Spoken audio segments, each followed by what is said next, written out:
Shalom saudara-saudara yang dikasihi oleh Tuhan, senang sekali kalau kita boleh berjumpa lagi untuk mendengarkan kebenaran firman Tuhan dalam program Bagaimana. Firman Tuhan hari ini terambil dari Kejadian pasal yang ke-12, ayat yang kedua sampai ayat yang ketiga. Di sana dikatakan demikian, Aku akan membuat engkau menjadi bangsa yang besar dan memberkati engkau serta membuat namamu masyhur, dan engkau akan menjadi berkat. Aku akan memberkati orang-orang yang memberkati engkau dan mengutuk orang-orang yang mengutuk engkau. Dan olehmu semua kaum di muka bumi akan mendapat berkat. Saudara-saudara, kalau kita lihat di sini, maka kita akan melihat bagaimana Tuhan meminta agar Abraham itu keluar dari zona nyamannya, dari tempat di mana dia bertumbuh dan bagaimana dia sudah nyaman dengan lingkungan di mana dia berada pada saat itu, dan Tuhan meminta dia untuk keluar. Tapi dalam perintahnya Tuhan itu juga ada janjinya Tuhan yang akan beserta dengan Abraham. Di sini kita melihat bahwa Abraham sebenarnya bukan siapa-siapa gitu, hanya orang biasa saja. Tapi Allah ingin memakai dirinya untuk menjadi berkat. Allah mau memakai Abraham supaya melalui kehidupannya, melalui keberadaannya, semua bangsa itu akan mendapatkan berkat. Kita tahu bersama-sama bagaimana ini adalah salah satu janji yang Allah berikan di dalam Alkitab yang nanti pemenuhannya itu ada di dalam Kristus, Israel yang sejati itu. Bagaimana melalui Kristus semua orang di muka bumi ini akan mendapatkan berkat yang ultimat, berkat yang paling besar.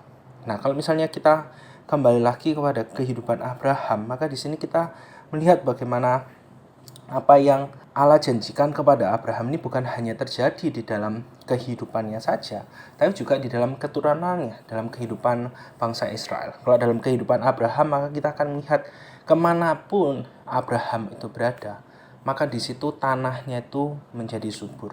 Di situ orang-orang yang ada di sekitar Abraham itu juga terberkati karena keberadaan Abraham. Begitu juga dengan keberadaan bangsa Israel, keturunan yang nanti akan menjadi bangsa yang besar, di mana janji Allah kepada Abraham ini benar-benar terlihat dalam kehidupan bangsa Israel, di mana dari bukan siapa-siapa kemudian menjadi bangsa yang besar sehingga disegani oleh banyak bangsa, oleh banyak orang yang ada di sekitar mereka. Saudara-saudara, kita dipanggil untuk menjadi berkat dalam kehidupan setiap dari kita. Allah memanggil setiap dari kita di dalam Kristus agar hidup kita itu berdampak.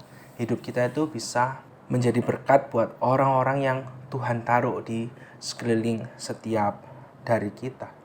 Pertanyaannya, bagaimana dengan kehidupan kita saat ini? Kalau misalnya kita melihat di sini ayat yang ketiga, aku akan memberkati orang-orang yang memberkati engkau dan mengutuk orang-orang yang mengutuk engkau. Dan olehmu semua kaum di muka bumi ini akan mendapat berkat. Dan bagaimana dengan keberadaan kita saat ini? Apakah sudah hidup kita itu menjadi berkat buat orang-orang yang ada di sekeliling kita? Atau malahan orang-orang di sekeliling kita tidak merasakan berkat itu? Orang-orang di sekeliling kita tidak merasakan hadirat Tuhan itu nyata dalam hidup setiap dari kita. Saudara, kita bersyukur karena di dalam Kristus, maka karya yang sudah Kristus lakukan bagi setiap dari kita itu membuat setiap dari kita seharusnya hidup sesuai dengan yang dikehendaki oleh Allah. Seharusnya apa yang kita lakukan itu menunjukkan siapa yang menjadi Allah dalam kehidupan kita. Saudara, ketika Abraham menerima janji ini, maka Abraham juga berkata bahwa oke, aku akan meninggalkan hidupku yang lama dan aku akan mengikuti pimpinan dari Allah yang telah memanggilku ini. Pertanyaannya pada kita pada saat ini, sudahkah kita menjalani hidup yang senantiasa dipimpin oleh Kristus yang sudah menyelamatkan setiap dari kita? Ketika hal tersebut terjadi, maka orang-orang di sekeliling kita pasti akan mendapatkan berkat. Amin. Mari sama-sama kita berdoa. Tuhan, biarlah hidup setiap dari kami jalani dengan satu kesadaran bahwa Engkau telah memanggil kami dan Engkau mau memakai kami untuk menjadi berkat buat orang-orang di sekeliling kami. Dan biarlah itu yang terus menjadi kerinduan setiap dari kami. Dalam nama Tuhan Yesus kami berdoa. Amin.